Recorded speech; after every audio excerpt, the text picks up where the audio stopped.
E agora a gente vai conversar aqui com um convidado muito especial, Dado Schneider. E aí, Dado, obrigado André, por aceitar o tudo convite certo? e vir conversar conosco. E aí, cara, me conta, quem que é o Dado Schneider? Eu fui publicitário lá no início de carreira, os primeiros 20 anos, e eu sempre fui pesquisador e professor. Sempre pesquisei comportamento. Hum, Quando surgiu a geração Z, né? Ou seja, quem começou a nascer na virada do século, eu digo, eu vou pesquisar esse pessoal, porque quando se der conta que já está no mundo, né? Vai ser gente que, quando veio ao mundo, já vai ter computador, celular, internet, e não deu outra. Eu vi que eles iam ser diferentes, comecei a falar coisas lá no início do século. Olha, veio uma geração diferente e continuei estudando, e hoje eu faço palestras sobre isso, né? E o pessoal se surpreende com algumas coisas que eu digo, isso aí eu já falo há 15 anos, eu falo 10 anos. Já via lá atrás, né? Eu Exatamente. vejo que essa geração, eu sou uma transição, né? É, Conversamos você um é pouco antes zillennial, é meio millennial e meio Z, assim. que eu me encaixo, eu entendo a geração Millennium e entendo a Z também, mas eu tô ali Sim, nessa sim. transição. E, e essa transição eu nasci um pouco assim, sem o computador, mas já É, ingressando. mas já... Mas a geração Z mesmo, o aparelho celular, o computador, é uma extensão do corpo. Um Né? monte de É um tela. ciborgue já. É, é. E assim, o comportamento dessa geração é totalmente diferente. Completamente Uhum. diferente. E assim, o que que tu acha em relação ao agro, pensando assim que esse comportamento é diferente? O que as pessoas, os empresários que trabalham no agro devem olhar, porque essa geração, eventualmente, ela está assumindo também negócios. Andrei, É. mas é que assim, ó, interrompendo a sua pergunta, que eu já sei Uhum. onde é que você quer chegar. Eu digo para todo mundo assim, procura conviver com eles e entender por que que eles são diferentes, né? E até digo assim, olha, você não pode dizer para uma pessoa de 20 anos, uma pessoa de 40, 50, 60, quando eu tinha a sua idade, porque a vida é completamente diferente. Até o pessoal que é na geração Y, lá de 30 e muitos, 40 e poucos, brincou na rua, né? Uhum.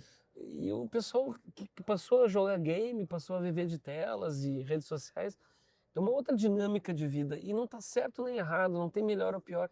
Tem um esforço em uns tentar entender os outros. Porque não é Uhum. só os velhos que têm que entender os jovens para...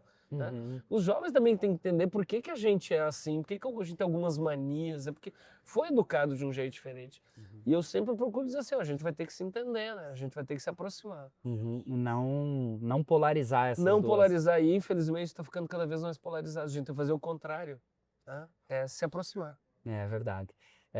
E dado assim essas questões de gerações, né? Eu vejo que hoje também é justamente isso que acontece. Ah, mas no meu tempo. No teu tempo era totalmente É diferente. completamente diferente. Era uma outra dinâmica de vida, um outro ritmo de Uhum. vida. Ma- Não tem melhor ou pior, tem, é diferente. é.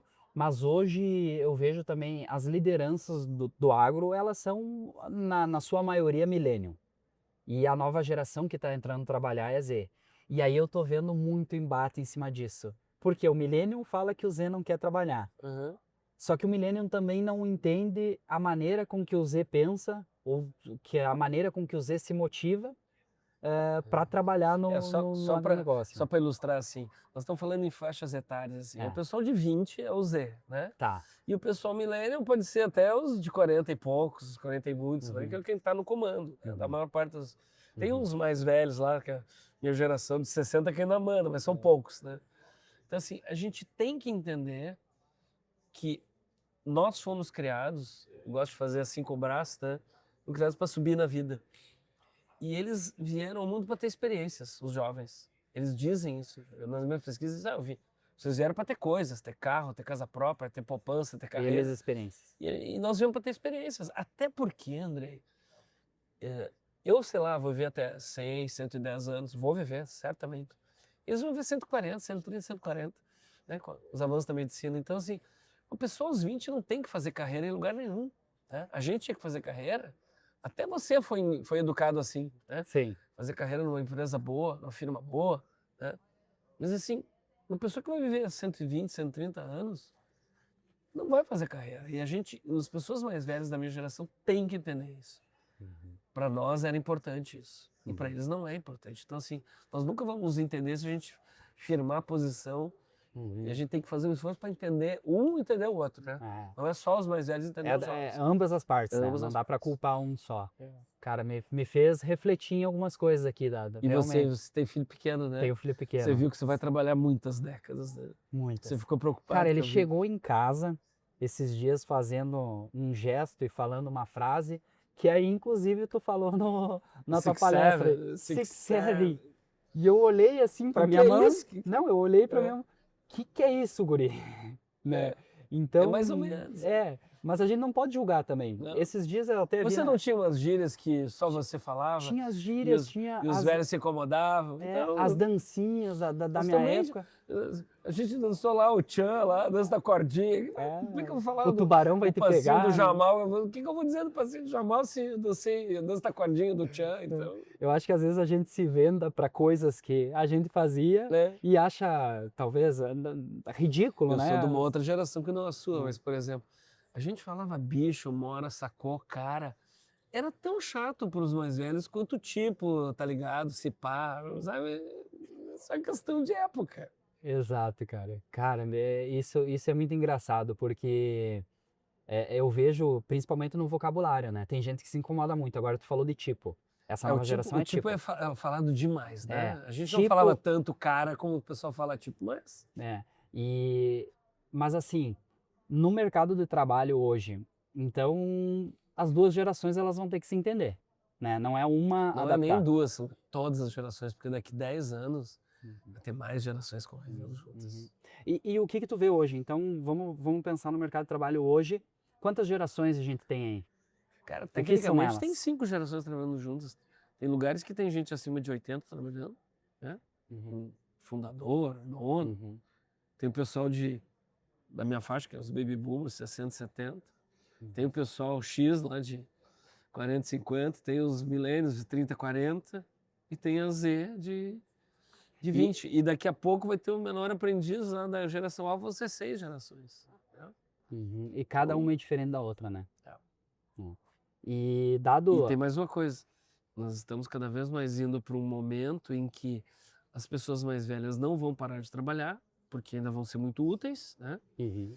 E vai ter gente na nova geração chefiando elas. Então, assim, não é só o grande drama hoje de gente mais velha chefiando gente mais moça.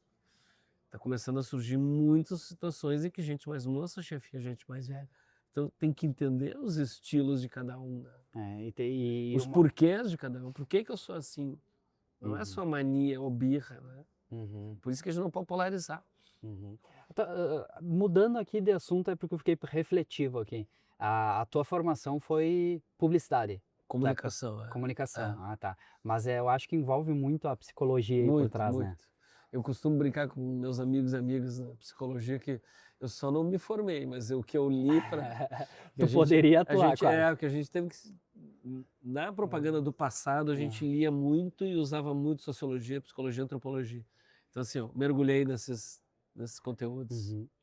E hoje pensando, mudando de novo, né? Mas no teu ramo, pensando no marketing, eu vejo que hoje, com a era da inteligência artificial, parece que está se perdendo um pouquinho da massa cinzenta para pensar em algumas coisas. E para a gente está apostando em muita coisa. Muita técnica e pouca criatividade. Isso, esses estudos, essa criatividade assim, que ela transcende mesmo. Mas tá raro de surgir coisa que a gente diga, meu Deus, que coisa criativa. As coisas estão muito pasteurizadas. Exato. Tá muito... E isso se deve ao quê? Duas coisas. Vai parecer velho falando, velho rabugento, mas assim, obviamente que as pessoas leem menos hoje. Então assim, acumulam menos conteúdo, menos repertório. Né? Então, assim, o repertório no passado era maior, as pessoas tinham mais repertório, tinha mais leitura, tinha mais conhecimento das coisas. Então, eu sou professor de criatividade também, tá? Então, se criar combinar elementos, tá? Quanto mais elementos a pessoa tem para combinar, mais possibilidades ela tem para criar. Uma pessoa que tenha mais conteúdo lido, vivido, tem mais chance de ser mais criativa que uma pessoa com poucos recursos e pouco repertório. Claro que tem pessoas que têm pouco estudo e são criativos, mas isso é uma exceção. Em geral, quem tem mais repertório, mais vivência, mais leitura, é potencialmente mais criativo. obviamente que essas pessoas são mais velhas hoje.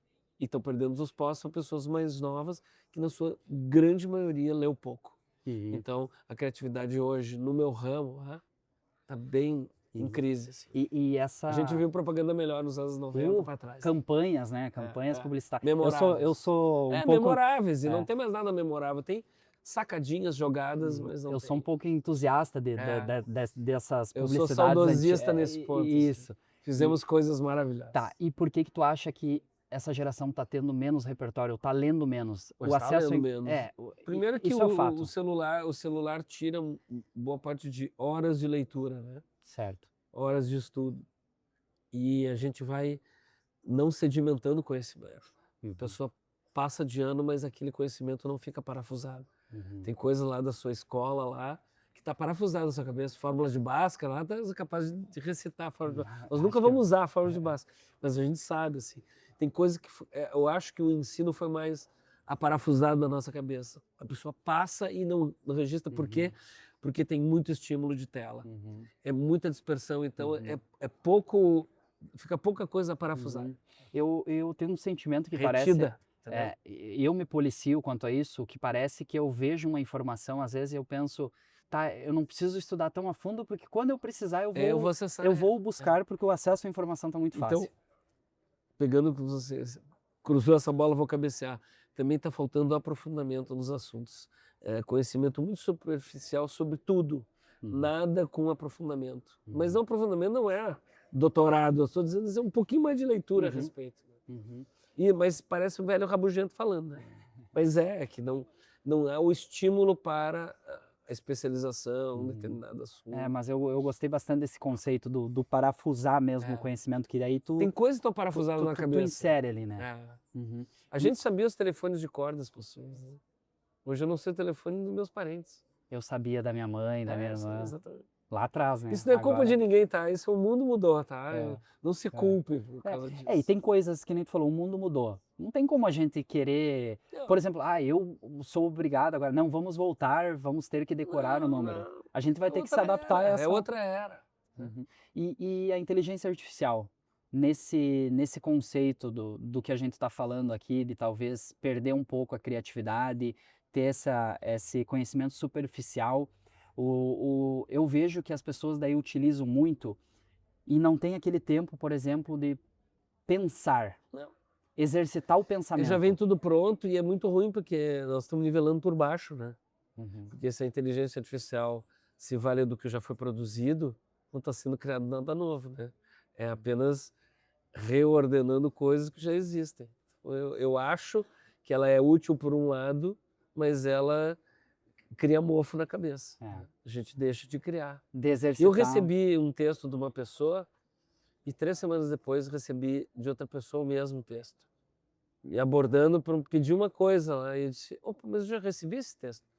Aí eu dei o trabalho de ir lá, no LinkedIn, dei o trabalho de ir lá e dei print nos dois, né? Os 2 textos e mandei para as 2 pessoas. Dizendo, olha pessoal, bote um pouco de cada um aí no texto, porque o texto está pronto por IA, tanto que são iguais. Um disse, puxa, valeu a dica e tal, e o outro nem deu bola. Esse que disse, valeu a dica, talvez era uma IA respondendo. Não, ele talvez melhore, eu não tinha pensado nisso. Mas esse que não deu bola. Sim, cara, mas é interessante.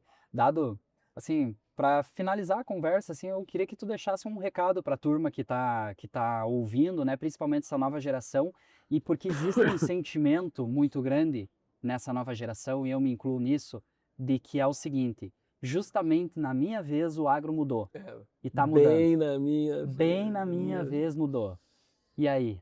Eu acho assim, para as pessoas mais velhas, quando a pessoa ia ficando mais madura, envelhecendo, ela era colocada de lado, tá? Porque ela tinha uma longevidade assim curta. Eu tô com 64, cara. Eu posso fazer o que eu quiser hoje. O mundo não me diz mais, não pode. Tá, tem uns narizes torcidos, tem um certo etarismo, mas se eu quiser fazer qualquer coisa agora eu posso. Então assim, para as pessoas mais velhas, não durma no ponto, né? Aquela minha câmera, né? Aquela ali. Se a pessoa mais velha, não durma no ponto, mergulhe no conhecimento das novas tecnologias, mergulhe no conhecimento de IA, porque assim, tem novos ofícios, novas tarefas para fazer. E a pessoa mais nova, eu gostaria de lembrar que IA depende de prompt, tá? É o que a gente escreve para IA que ela responde, né? O que a gente pede para ela. O prompt bem escrito gera melhores resultados. E para escrever um bom prompt tem que ter leitura, tem que ter conhecimento, tem que ter repertório. Então, assim, para os mais velhos, abra sua cabeça e mergulhe, porque é mais fácil do que você pensa. E para os mais moços, mais leitura e mais repertório, aprofundamento, porque senão eu farei um prompt melhor que um jovem, né? Porque eu tenho mais vocabulário, né? Sei usar vírgula, né? Aquela coisa que não se usa mais. O que começou a ser usado novamente é o tracinho. Cara, o travessão, eu tô com esse problema. Não sei se dá tempo de falar. Dá, claro. Eu sempre escrevi com travessão. E o travessão, eu sempre foi um recurso que eu usei na minha forma de escrever. E agora o professor disse, isso é IA. Eu digo, não, eu já usava travessão muito tempo. Eu fiquei feliz que a IA, né, trouxe isso na moda de novo, né? Mas agora tem até uma onda que o pessoal faz o texto ali, faz a publicação no LinkedIn, aí eles retiram os travessões. Que bom, porque daí a travessão fica comigo. Mas para tentar mostrar que não é IA. É isso aí. É engraçado. Mas, Dado, obrigado pela conversa, cara. Obrigado pela participação. Acho que foi muito enriquecedor. Eu conversei já com algumas pessoas aqui no bastidor e todo mundo elogiou bastante. E tenho certeza que quem vai ouvir essa nossa conversa aí também vai conseguir tirar, ou pelo menos deixar uma pulguinha atrás da orelha. A intenção aí, né? é deixar a pulguinha atrás da orelha. Exato. Pra gente evoluir, né? Porque se a gente ficar parado, Isso aí. aí não funciona. Obrigado, turma.